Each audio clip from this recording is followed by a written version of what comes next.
All right, so I have a buyer calls me up and they say, hey, we're interested, Sharon, in buying a vacation beach property in Panama City Beach. And I said, great, let's talk about that. Are you also interested in condos? And a lot of times I hear, oh, I don't want a condo because I don't want those HOA fees that are associated with them. And I just want a beach house because then I won't have to deal with those. Well, keep in mind, if you buy a beach house, that's fantastic if that's what your goal is, but you do have expenses with that are mostly covered in HOA fees for condos. But we're not going to get into beach houses. We'll do that in another segment. But we're going to talk about HOA fees for a condo because I feel like people don't completely understand what they cover, what they don't cover, and at the end of the day, how they're not as daunting as people kind of put them off to be. So in HOA fees, you've got a couple of different things. You've got, let's say you pay $500 a month for a 2-bedroom Gulf front condo, okay?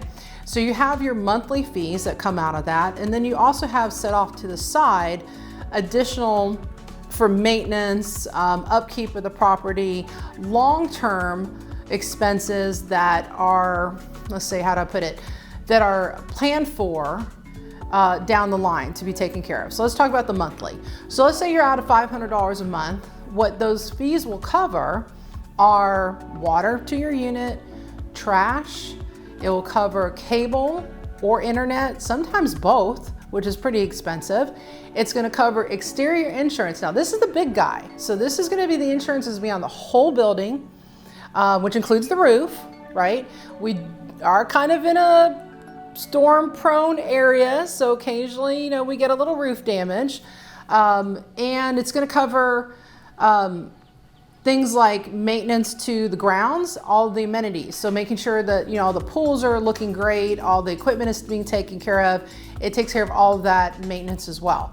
It also has a certain percentage of those HOA fees that are put aside into a reserve. Now, those reserve percentages will vary by condo complex, and there are a few complexes out there which have no reserves, which can be a little challenging, and that's something else I'll talk to my buyers about if we come across one like that. But if you do have reserves, then what that reserve does is it's like a pool of money, okay, that takes care of all of the other expenses that are planned for down the line. So every single component in a condo complex, from the elevators to paving the grounds to the pool equipment, all have a life expectancy on them. And so in the budget, they put in when things are gonna need to be repaired, when they're gonna need to be replaced. So that reserve is there to help take care of those expenses.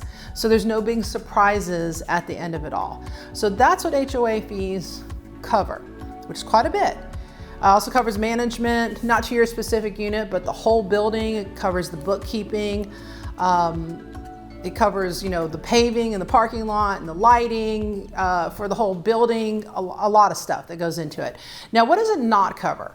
So a couple of the biggies that it doesn't cover is the electric to your particular unit. So that'd be something that you'll take care of and pay on a monthly basis. It also doesn't cover the interior insurance. Remember I told you that your HOA fee, the majority of the time covers the exterior insurance, which is the biggie. So interior insurance is just like the walls in. So everything from the walls in. So if you have a leak inside your unit, or there's a leak above your unit that comes into your unit, rare occasion to happen, but that's what insurance is for in that respect. So let's talk about this thing called special assessment. So I own investment properties. So in all the years that I've had them, I've only had one special assessment. A special assessment is when an unexpected maintenance item comes up, an unexpected part breaks, that there's not enough money in the reserve to take care of fixing that item.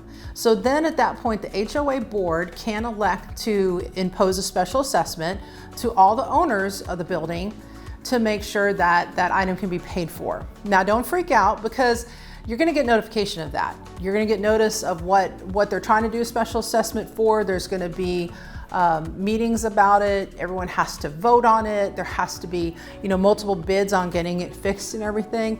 So it's a rare thing to happen. Again, I've had it happen one time. And when it happened, I actually, just a little side note, carry some additional insurance that's not very expensive that helped me offset that special assessment. So that's a little trick right there too. So at the time when you buy a condo and you either were about to put an offer in or we've put an offer in, you are going to get all those condo docs. And that is your opportunity to read over the covenants for the building, the rules, restrictions and rules, the budget, the finances. You should have a copy of all the most recent year's finances so you can look it over. And if you have any lingering questions, then we can always call the HOA directly and ask those questions of them. And that's a good time too to ask the question, hey, are you aware of any kind of special assessments that are coming? Because another thing you'll get when you're putting in an offer or offer's been accepted is you'll get what's called a condo rider. And that tells you like what the monthly fees are, which we already know because I've already explained, or I've already told you about it. But it'll also have a part where the seller has to mark if there's any special assessments that they are aware of. So that's another kind of like, checking point essentially. So how much are HOA fees? Well, honestly, that really depends on the building, sometimes the age of the building, the unit size, sometimes it's done by square footage, so it can vary. So it's my job as a realtor to give you all that information up front. So I'll give you an example. I had a buyer literally I'm working with now, and she sent me a property that she really liked in the area.